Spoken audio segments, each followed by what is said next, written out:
Bismillahirrahmanirrahim. Assalamualaikum warahmatullahi wabarakatuh. Al-Fatihah ila ruhi Sayyidina wa Habibina wa Syafi'ina Rasulillah Sayyidina Muhammad ibn Abdillah sallallahu alaihi wa ala alihi wa sahbihi wa azwajihi wa dhurriyyatihi.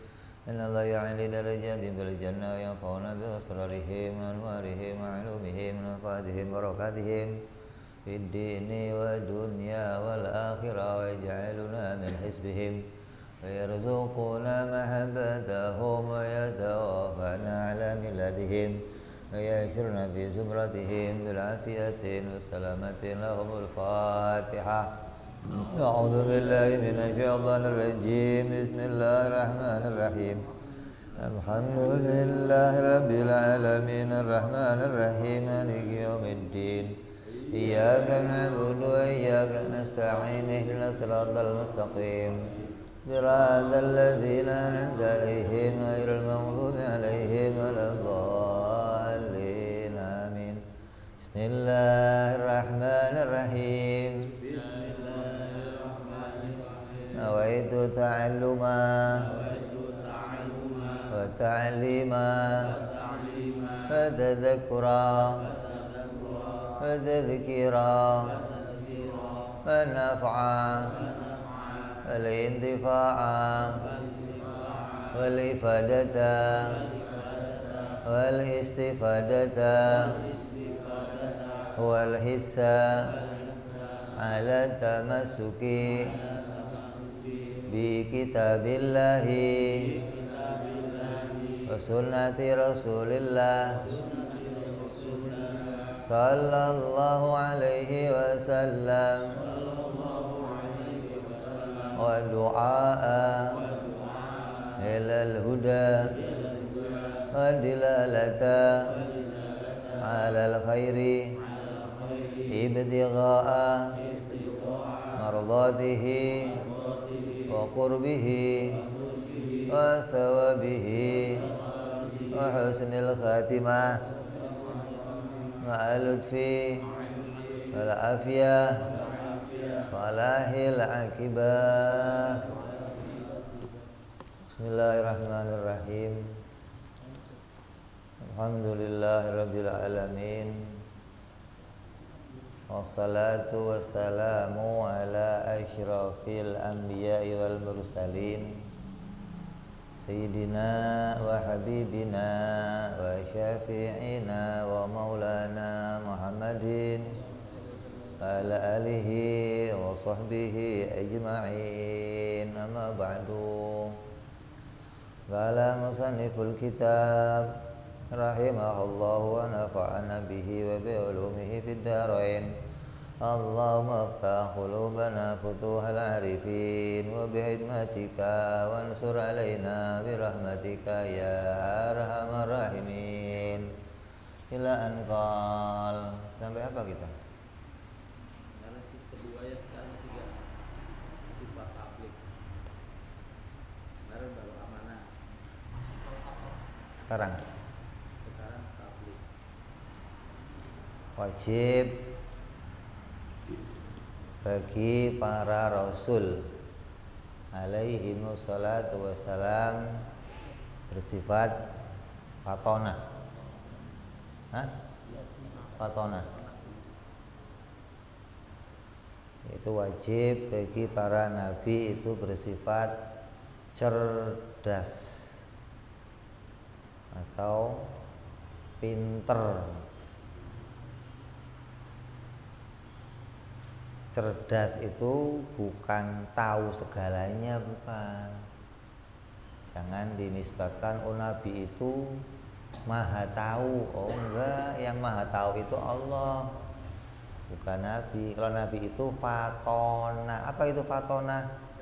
Cerdas artinya bisa menjelaskan segala pengertian-pengertian atau makna-makna dari apa yang disampaikannya. Kalau ada orang yang nggak paham, dia bisa menjelaskan. Bahkan orang-orang kafir yang membantah bisa jelaskan. Oh, nggak begitu, begini maksudnya. Hingga mereka tahu, oh saya salah paham. Jadi disebut nabi seluruhnya sejak Nabi Adam alaihissalam sampai baginda kita Nabi Muhammad sallallahu alaihi wasallam semuanya adalah orang-orang yang cerdas atau fatona atau selalu bisa membantah penolakan dari musuh-musuhnya, yaitu orang-orang kafir yang menolak bahwa agama yang disampaikannya adalah agama yang benar. Semua orang-orang kafir begitu menolak, asalkan hatinya hati yang tidak cocok dengan Nabi. Kenapa nggak cocok? Merasa sudah punya agama. Dari mana agama mereka? Ya dari moyang-moyangnya. Ketika Nabi datang, misalnya utusan Allah membawa agama untuk kalian, kata mereka, kami sudah punya Tuhan Muhammad, kami sudah punya agama yang kami peluk dari moyang-moyang kami sebelumnya, hingga kami udah nggak usah dikasih agama lagi lah. Tapi Nabi bisa menjelaskan semua itu satu per satu hingga mereka paham, hingga yang hatinya diberikan oleh Allah hidayah, mereka mau menerima petunjuk dari Nabi Muhammad sallallahu alaihi wasallam. Kalau Nabi itu bisa memasukkan manusia ke dalam agama Islam, sedunia sudah Islam semua. Nah, Nabi itu apa? Harisun alaikum bil mu'minina raufur rahim. Nabi itu sangat ingin, punya cita-cita yang sangat besar agar seluruh dunia itu beragama Islam. Itu cita-citanya Nabi gitu loh. Jadi kalau Nabi kok umpamanya kok dianggap bisa memasukkan orang ke dalam agama Islam, ya sedunia sudah Islam semua. Tapi kan nggak begitu, Nabi hanya menyampaikan, ya, aku adalah penyampai berita dari Allah. Aku bukan orang yang bisa memberikan kalian hidayah, nggak bisa. Makanya ada beberapa orang yang didoakan Nabi untuk masuk Islam, ya tetap nggak masuk Islam. Seperti pamannya, ya, beberapa orang-orang sahabat, kawan-kawan kecilnya didoakan untuk masuk Islam, ya nggak masuk Islam. Kenapa? Memang Allah sudah menjadikan nas mereka akan jadi orang kafir. Begitu pula setan itu juga nggak bisa masukin orang ke dalam neraka, nggak bisa setan itu menyesatkan manusia, nggak bisa. Kalau setan bisa menyesatkan manusia, sedunia udah sesat semua. Karena setan itu sumpahnya begitu, ya Allah saya sumpah semua anak Nabi Adam akan saya sesatkan semua untuk masuk neraka. Tapi nyatanya enggak semuanya tersesat. Tandanya iblis juga hanya mengajak manusia untuk mengikuti hawa nafsunya. Sementara Nabi mengajak manusia untuk meninggalkan hawa nafsunya. Adapun hasilnya semua adalah ketentuannya Allah Subhanahu wa ta'ala. Itu fil hakikat kita harus maknanya demikian. Ketika kita kok sekarang masuk Islam, dari mana? Ini adalah karunia Allah memilih kita untuk masuk agama Islam. Wajib bersyukur kita atas karunia itu. Bukan dari sesuatu pun, hakikatnya kita kembalikan ini dari Allah Subhanahu wa ta'ala.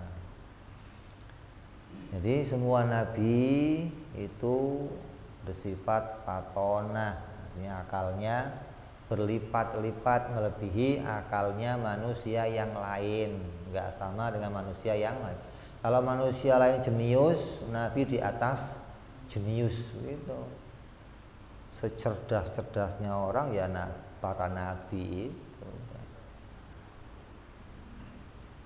Lah di antara nabi yang berhujjah begitu lama hingga diberitakan dalam Al-Quran. Seperti siapa? Nabi Allah Nuh alaihi salam. Berapa tahun Nabi Nuh mengajak umatnya, berhujjah, meluruskan mereka, membantah mereka, memberikan argumentasi pada mereka. Berapa tahun? 900 tahun. Umurnya berapa? 1700 tahun. Umur Nabi Nuh alaihissalam 700 tahun. Dakwahnya selama 900 tahun.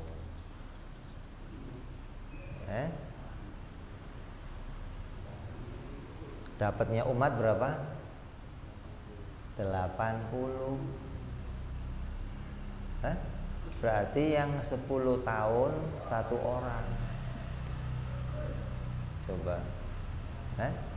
Yang 10 tahun satu orang. Kalau kiai di sini buka majelis taklim, kok santrinya satu orang 10 tahun, tutup majelisnya. Tutup nggak kiai? 10 tahun cuma satu orang. Nabi Nuh begitu. Makanya kaumnya Nabi Nuh itu tidak mau mengikuti Nabi Nuh, dianggap Nabi Nuh itu pengikutnya orang-orang kecil, disepelekan, orang-orang bawahan, miskin, gitu loh. Nah mereka kaumnya orang-orang kaya, pembesar, anaknya banyak, gitu loh. Hingga dianggap ngapain ikut kelompok Nabi Nuh, nggak ada untungnya. Tapi Nabi Nuh menjelaskan ini agama yang benar, ini sesuatu yang benar. Selama 900 tahun nggak putus-putus Nabi Nuh. Lah kok umatnya kok sedikit, kenapa? Karena mereka tidak mau lagi mendengarkan berita Nabi Nuh. Asal Nabi Nuh ngomong, keluar rumah tutup kuping.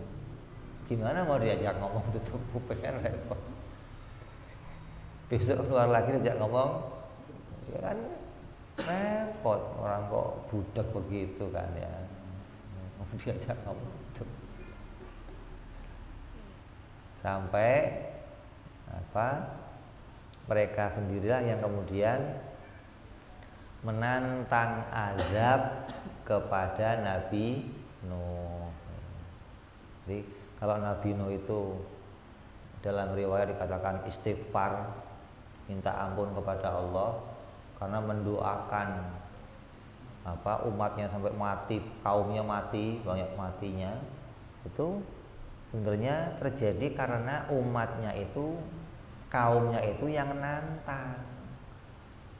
Nuh, udahlah, capek saya dengerin kamu ngomong bertahun-tahun. Kalau memang ada azab yang kamu janjikan, datengin aja, coba kayak apa. Nantang gitu loh. Maka Nabi Nuh ngadu sama Allah, ya Allah, kaum saya begini, ya Allah, begini. Maka Allah perintahkan untuk memotong sebuah pohon. Dikabarkan pohon itu tumbuh saat lahirnya Nabi Nuh. Jadi usianya ya ribuan tahun juga pohonnya gitu. Dan itu hanya menggunakan satu pohon untuk bikin kapal segitu gedenya. Katakan kapalnya berukuran berapa? 40 meter, panjangnya ke sana berapa? 80 meter. Ada 3 tingkat, 3 lantai. Bawah dua hewan-hewan, tengah manusia, atasnya untuk burung-burung, untuk yang lainnya, hewan-hewan kecil semua. Sampai semuanya dimatikan oleh Allah Subhanahu wa ta'ala. Sedunia habis, tenggelam, sampai naiknya kapal Nabi Nuh berlayar menuju Bukit Judi dan mendarat di sana. Dikabarkan Nabi Nuh berlayar selama beberapa bulan sampai mendarat di Gunung Judi, turun. Dalam riwayat dikatakan umatnya yang lain mati semua, tinggal keluarganya Nabi Nuh. Ada Sam, ada Ham, anak-anak Nabi Nuh. Terus dari mereka lah kemudian lahir generasi kita yang sekarang ini. Jadi generasi yang sekarang ini dikatakan adalah keturunan Nabi Nuh alaihissalam.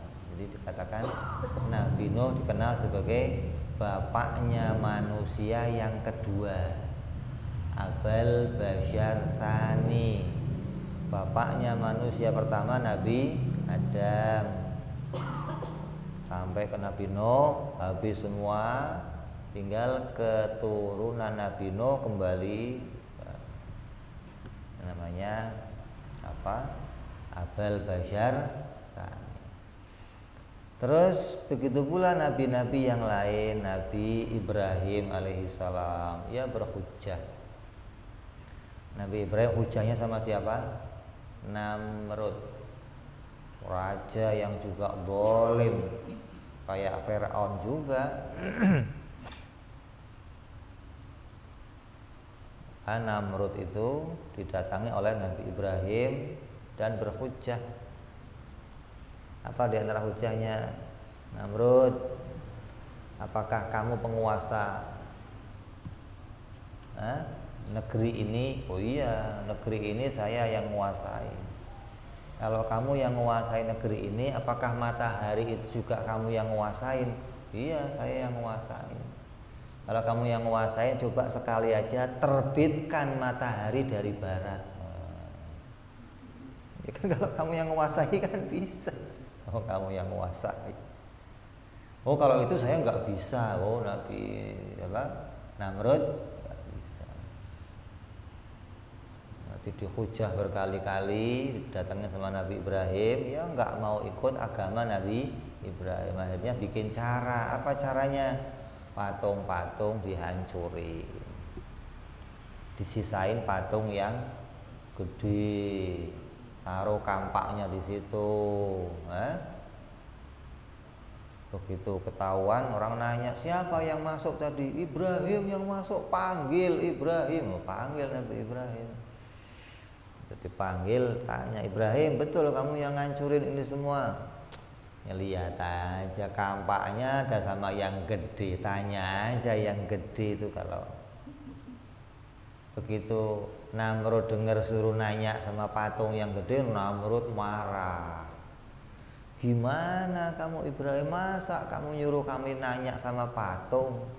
Kan dia bisu, tuli, gak bisa bicara, gak bisa. Kok saya suruh nanya? Kata Nabi Ibrahim, ini kesempatan. Kalau memang kamu menganggap ini nggak bermanfaat, ya kan? Nggak ada manfaatnya, nggak ada maldorotnya, diem doang, denger kagak, melihat kagak, ngapain kamu sembah? Nah itu. Namrud tambah marah, tangkep Ibrahim, bakar. Orang itu kalau sudah dihujah, sudah mentok nggak punya jawaban, adanya apa? Marah, emosi yang ada. Tapi kalau dia masih bisa jawab, terus jawab dia. Kalau nggak bisa jawab, ya sudah mentok. Masih nggak mau terima juga, emosinya yang keluar. Akhirnya dibakarlah Nabi Ibrahim. Tapi karena mukjizat, Nabi Ibrahim nggak mempan dibakar. Maka banyak orang-orang yang ketika itu langsung masuk menjadi orang Islam karena hujahnya Nabi Ibrahim. Karena waktu Nabi Ibrahim dipanggil, ditanya itu, dia ditanya di hadapan manusia semuanya, bukan cuma berdua sama Namrud aja.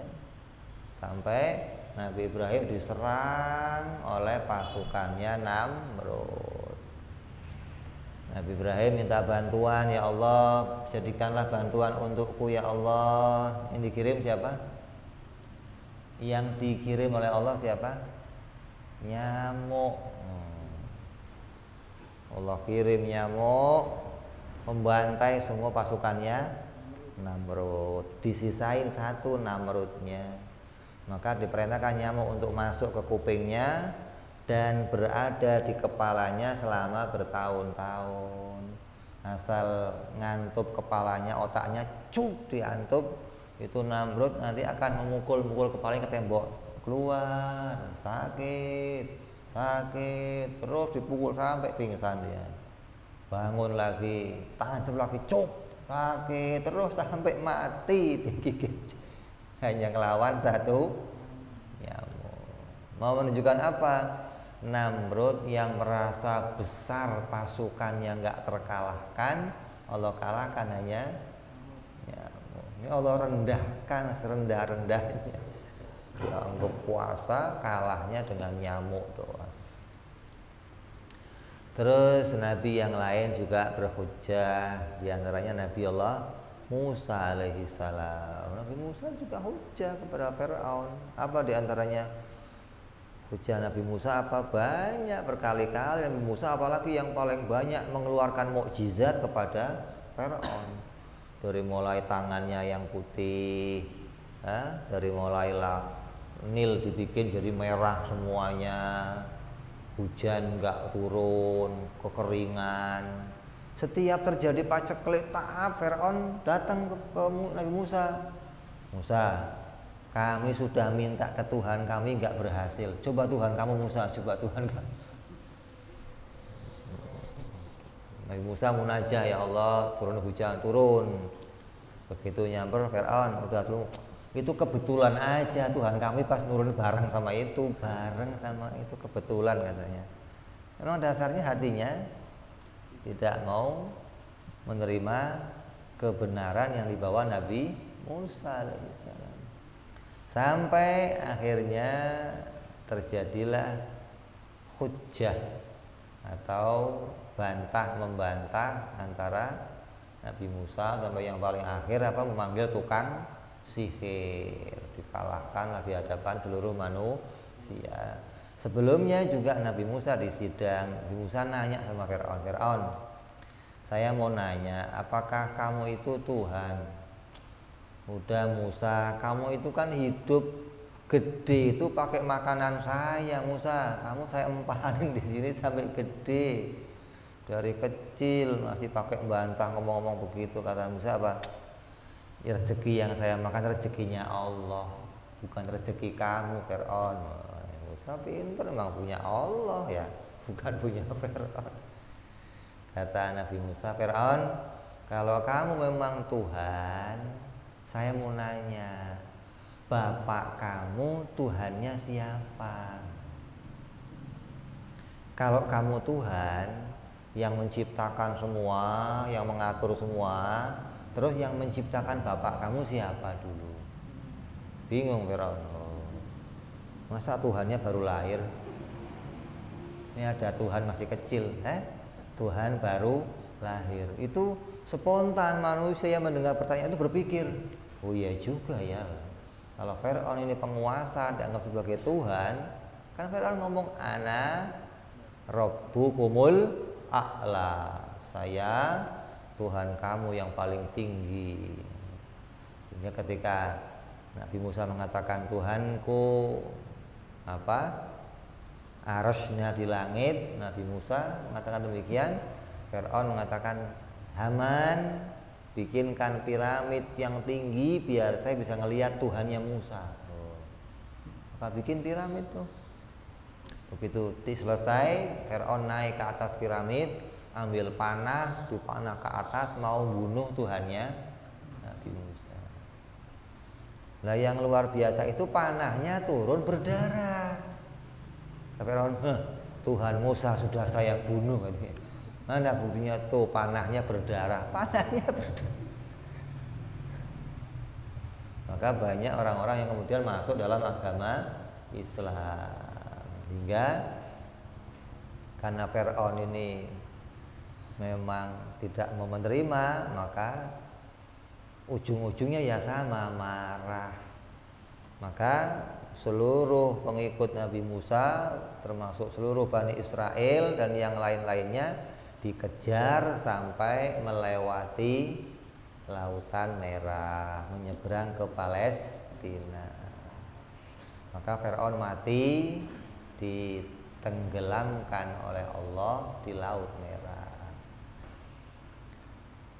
Terus siapa lagi yang hujah? Ya nabi-nabi yang lain semuanya. Nabi Isa ya hujah, nabi-nabi yang lain. Sampai Nabi kita Muhammad Sallallahu Alaihi Wasallam itu pun ya hujah, pinter. Enggak cuma Nabi yang pinter, sahabat-sahabatnya juga pinter-pinter. Di antaranya ada sahabat Nabi, jangan Nabi yang sahabatnya aja pinter-pinter. Pada suatu hari peperangan Ahzab itu, kalau nggak salah, Nabi dikepung tuh dari beberapa penjuru. Perang itu persekutuan, dari Yahudi kumpul, dari ini kumpul semua. Maka Nabi memerintahkan tengah malam, coba salah satu orang keluar cari tahu suasana di luar kayak apa. Ini udah dingin, tengah malam, dikepung, suruh keluar, suruh ngecek sini. Itu sahabat semua diem gak ya? Sampai Nabi mendatangi salah satu orang, ditunjuk, kamu bangun. Maka dipegang oleh Nabi. Ketika dipegang oleh Nabi, langsung badannya hangat dan nggak ngerasain dingin. Siap berangkat ya Rasul, berangkat.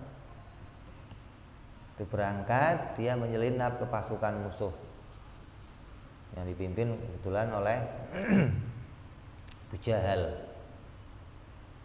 Abu Jahal ini karena kondisi sudah mendesak, kita nggak mau ada mata-mata di antara kita. Semuanya keliling. Coba sekarang kenali orang di sebelah kamu siapa. Ada mata-mata enggak? Kamu siapa? Kamu siapa? Semua nanya tuh. Sahabat bingung di situ. Kalau saya ditanya gimana? Mau jawab siapa saya? Pinter. Dia nanya, kamu siapa? Kamu siapa? Kan dia nggak ditanya akhirnya. Karena dia nanya dulu.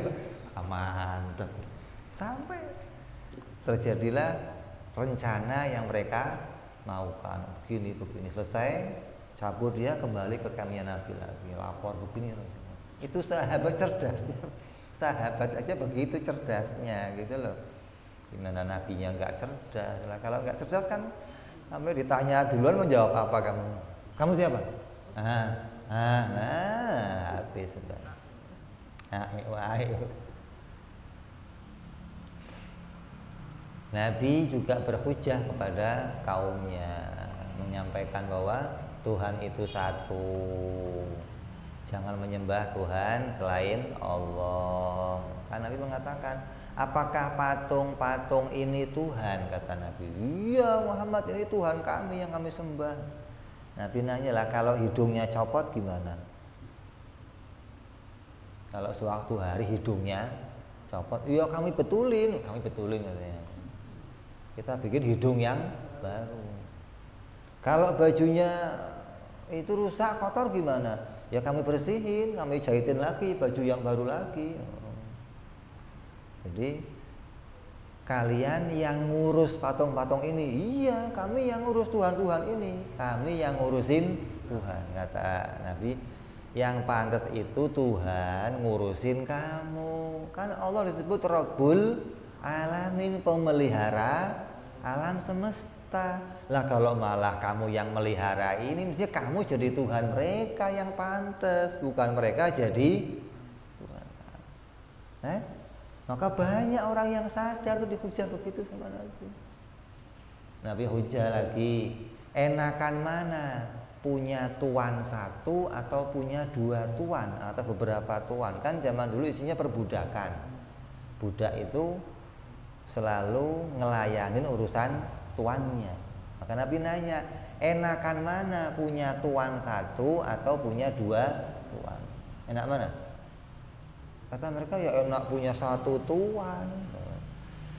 Asal diperintah, selesai perintahnya istirahat. Nanti perintah lagi, jalan lagi. Selesai istirahat. Nah kalau punya dua tuan, nah ribet. Satu belum selesai perintahnya, yang satu perintah ini manggil. Ono belum selesai manggil lagi yang ini. Kapan gua istirahatnya? Kata Nabi, kamu punya dua tuan saja begitu membingungkan. Gimana kamu menyembah Tuhan yang banyak begini? Karena di Mekah itu pada masa itu ada 360 patung di sekitar Ka'bah. Sampai di dalam Ka'bah itu ada patung. Maka sama Nabi dihancurkan semuanya, disuruh keluar ya semuanya. Waktu Nabi Fathul Makkah, Nabi datang untuk membuka kota Mekah, menundukkan kota Mekah.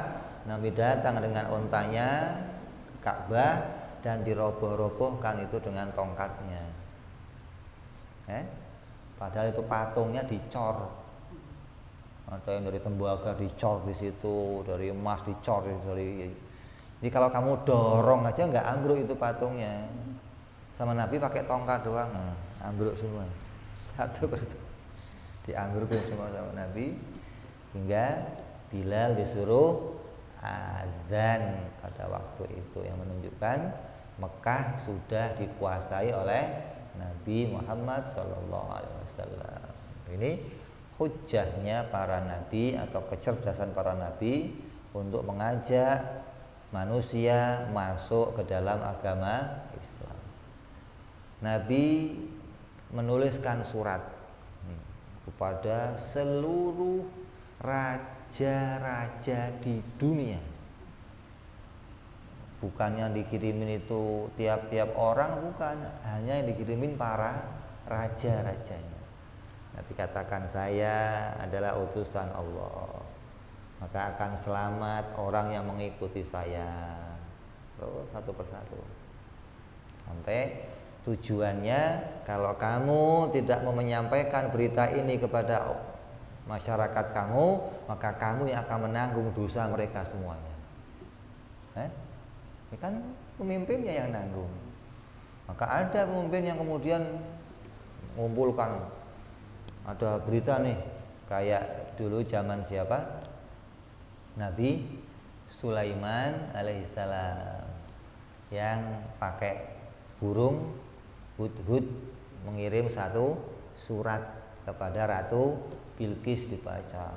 Ada min Sulaiman wa innahu bismillahirrahmanirrahim, dari Sulaiman, diawali dengan bismillahirrahmanirrahim, yang isinya mengajak Ratu Bilqis masuk agama Islam. Nabi begitu, semua raja-raja disuratin tuh. Terus raja itu mengumpulkan rakyatnya. Ini ada berita begini, gimana? Tolak, tolak. Nah itu. Ada yang kemudian rajanya juga percaya dan masuk agama Islam, seperti raja Afrika, Mukaukis. Itu diantaranya orang-orang yang diberitakan mereka menerima ajakan Nabi SAW. Ada pula Heraklius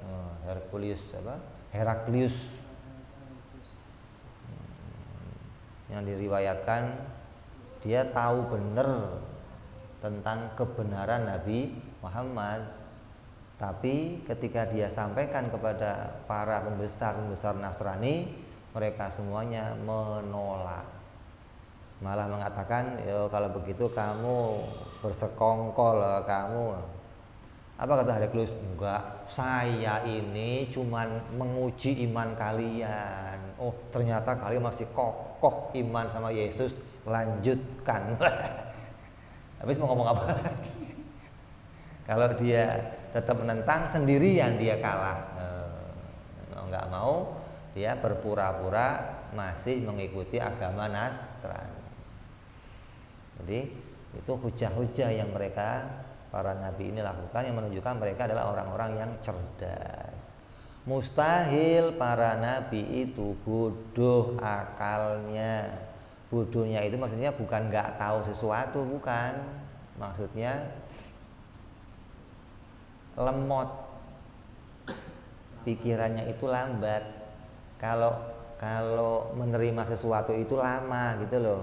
Asal ditanya nggak paham, maksudnya apa sih pertanyaannya? Oh, itu lemot namanya pikirannya gitu loh. Nabi nggak begitu. Nabi cerdas, cekatan. Hingga kalau ada yang mengatakan Nabi itu nggak bisa baca, nggak bisa nulis, ini yang sering nih,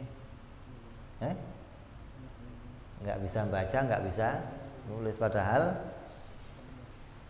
Nabi itu tidak butuh bacaan dan tidak butuh tulisan gitu loh. Saya nanya, bacaan itu buat apa? Ente baca Quran, baca ini, buat cari pengetahuan. Lah Nabi perlu? Kenapa nggak perlu? Karena berita Nabi itu langsung dari la yantiqu anil hawa in huwa illa wahyun yuha. Nabi itu infonya wahyu langsung. Nggak perlu baca ini, nggak perlu nanya ini, nggak perlu. Lah nulis buat apa nulis? Ini nulis buat apa? Biar ingat. Ente kan nggak pernah lupa, nggak pernah nulis kan? Kayak Nabi kalau ente kan? Ya. Nabi nggak pernah lupa, jadi nggak butuh nulis. Sama, seneng saya ngelihat ente, masya Allah luar biasa, luar binasa. Hingga Nabi itu nggak butuh membaca, nggak butuh menulis. Makanya Nabi itu nggak pernah nulis, itu nggak bisa nulis, nggak butuh lah, ngapain nulis gitu loh. Hafalannya Nabi itu luar biasa. Nabi itu nggak pernah melupakan apapun sejak Nabi kecil sampai meninggal, nggak terlupakan apapun. Sampai yang orang itu sulit tahu, Nabi tahu. Apa itu? Ketika ditanya, ada orang cerita, Nabi itu dulu ya waktu kecil, waktu nyusuin, Nabi nyusuinya cuma satu aja, nggak mau yang lainnya. Jadi susu ibunya yang diambil cuma satu. Begitu Nabi gede, ditanya, apa bener ya Nabi dulu kamu kecil? Iya katanya. Ente ingat dulu waktu nyusu, ingat? Nabi ditanya jawabnya apa? Iya. Lah kok begitu ya Nabi? Karena dulu saya punya beberapa adik sesusuan. Kalau saya ambil semua, yang lain nggak kebagian, maka saya ambil cuma satu, yang lain untuk adik-adik saya yang lainnya, yang sama-sama menyusui. Kita kan nggak ingat masa menyusui Nabi, ingat coba, menunjukkan kecerdasannya luar biasa. Nggak ada yang dilupakan Nabi sama sekali, nggak ada. Nama-nama kawan-kawan kecilnya sampai gede ingat, kamu si Anu ya, kamu si Anu. Nggak ada yang lupa, nggak ada. Menunjukkan Nabi nggak butuh catatan, nggak butuh info-info berita dari orang lain. Ini orang Yahudi aja kaget, Muhammad, kamu kok ngerti ini, dari mana kamu tahu? Kok dari mana tahu? Ya dari Allah, dari mana emang tahu? Ya, kita masuk Isya sebentar, kita dengarkan adzan. Betul.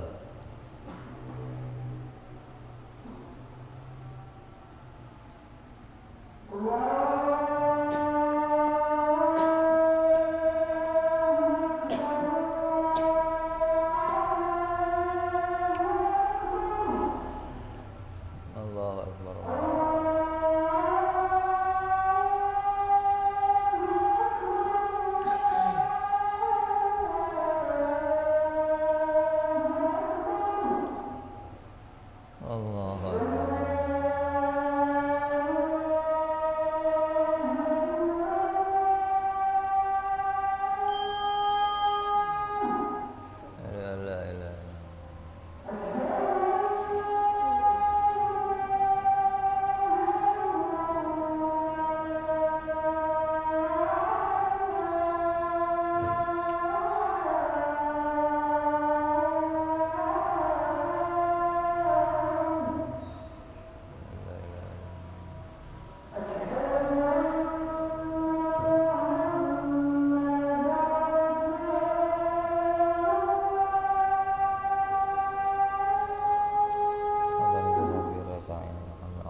sayyidina Muhammad Rasulullah.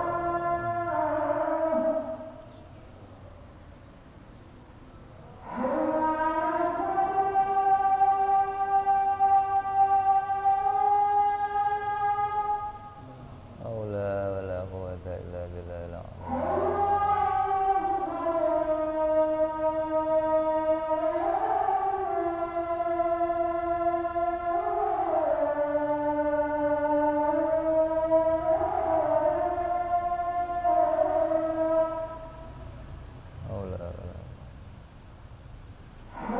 aula wala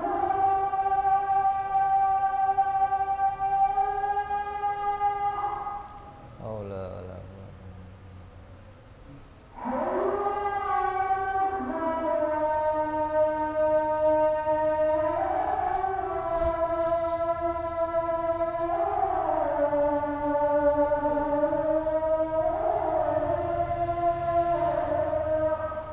Aula wala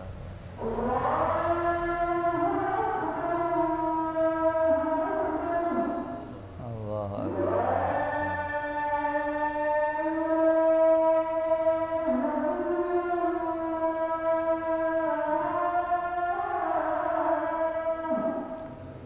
La ilaha illallah Muhammadur Rasulullah sallallahu alaihi wa ala alihi wa sahbihi wasallam. Allahumma rabb hadhihi al-da'wati tamma salatul qa'imah bi sayyidina Muhammadil wasilah wal fadilah wa syaraf wa darajat al-'aliyah rafi'ah wa dhul maqam al-mahmud alladhi wa'ada ya arhamar rahimin. Rabbi ighfir li wa li walidayya, Rabbi ighfir li wa li walidayya, Rabbi ighfir li wa li walidayya Allah. Rabbi ighfir li wa li walidayya, Rabbi ighfir li wa li walidayya warhamhuma kama rabbayana shaghira.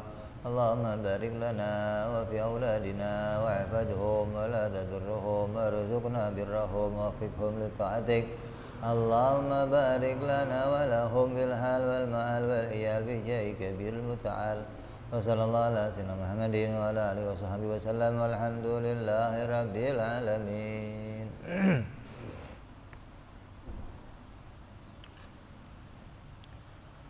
Ya, jadi jangan sampai kita mencederai gitu loh, nggak bisa baca, nggak bisa nulis dianggap bodoh, nggak begitu. Zamannya Kartini itu, ibu kita Kartini itu juga banyak orang yang nggak bisa baca, nggak bisa nulis ya. Zaman itu apalagi paling hanya gelintiran orang yang sekolah kan, tapi nggak disebut terus mereka itu orang bodoh semua ya enggak. Banyak orang-orang Madura nggak pada sekolah jadi juragan besi di sini kaya. Apa ini bodoh nih? Enggak ada. Artinya ada zamannya gitu, ada kurunnya. Kapan sih mulai kurunnya orang itu tergantung sama tulisan sama bacaan itu ada. Kayak zaman kita sekarang ini semua tergantung sama tulisan sama bacaan. Kalau orang kok zaman ini nggak bisa baca, nggak bisa nulis kayak zaman sekarang lah. Ada orang zaman sekarang kok nggak bisa komputer, nggak bisa handphone, dikatakan apa? Gaptek loh. Ya, itu gaptek. Iya, termasuk gaptek juga dia. Coba 80 tahun yang apa?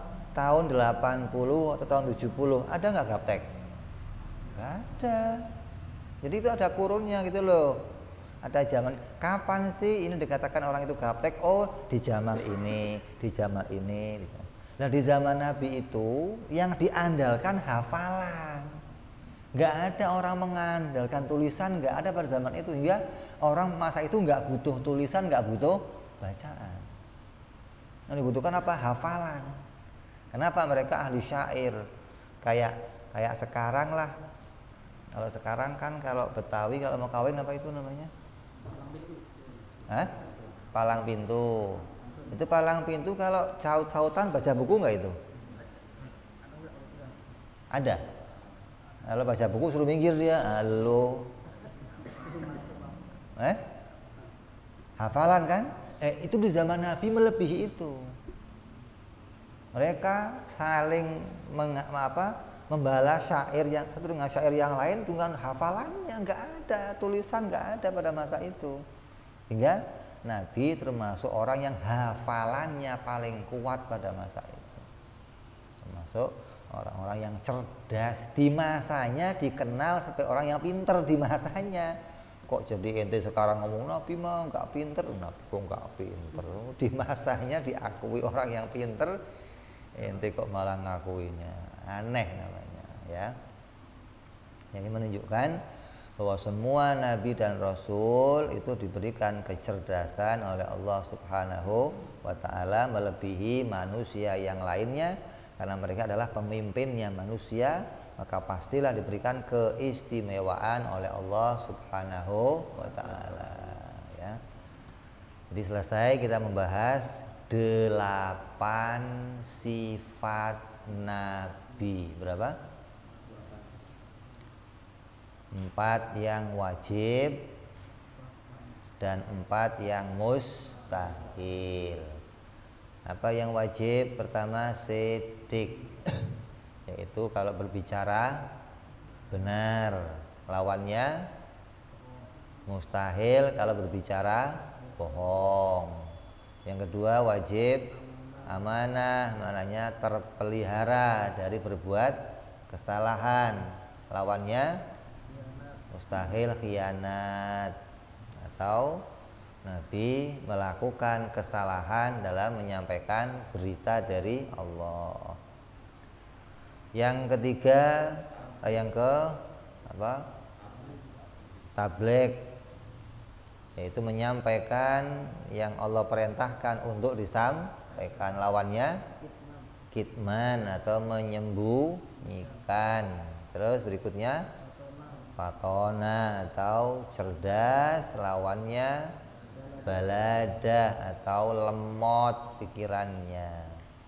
Jadi 4 yang wajib, lawannya juga 4 yang mustahil. Jumlahnya ada 8 sifat yang sudah kita bahas, yang wajib kita imani. Semua itu ada pada para nabi dan para rasul. Insya Allah tinggal kita bicara dalil. Jadi nggak cuman saya yakin dah Nabi itu sidik, nggak cuma yakin, tapi buktinya apa kalau Nabi itu sidik? Buktinya apa kalau Nabi itu amanah, Nabi itu fatona? Nanti kita bicarakan satu persatu insya Allah, hingga kita iman kepada Nabi itu imannya dengan dalil namanya. Bukan imannya seperti orang Nasrani yang penting yakin aja. Oh enggak, tapi kita disuruh pinter, disuruh fa'lam, disuruh mengetahui. Maka kita akan bahas dalilnya satu per insyaallah. Wallahu a'lam bishawab. Ila hadratin Nabi. Fatihah. A'udzubillahi minasyaitonir rajim. Bismillahirrahmanirrahim. Alhamdulillahirabbil alamin arrahmanir rahim maliki yaumiddin. Iyyaka na'budu wa iyyaka nasta'in. Ihdinas siratal mustaqim.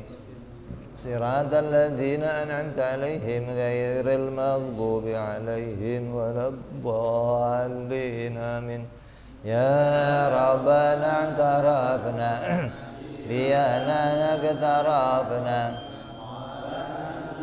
asrafna la ladha ashrafna fadhub توبة توصل كل حوبة واستر لنا عوراتي وآمن رواتي واغفر لوالدينا ربي ومولودينا والآل والإخوان وسائر الحلان وكل ذي محبة أو جيرة أو صحبة المسلمين أجمع آمين ربي فضلا وجودا منا لا باكتساب منا بالمصطفى رسولنا بكل سلي صلى وسلم ربي عليه أنجل حبي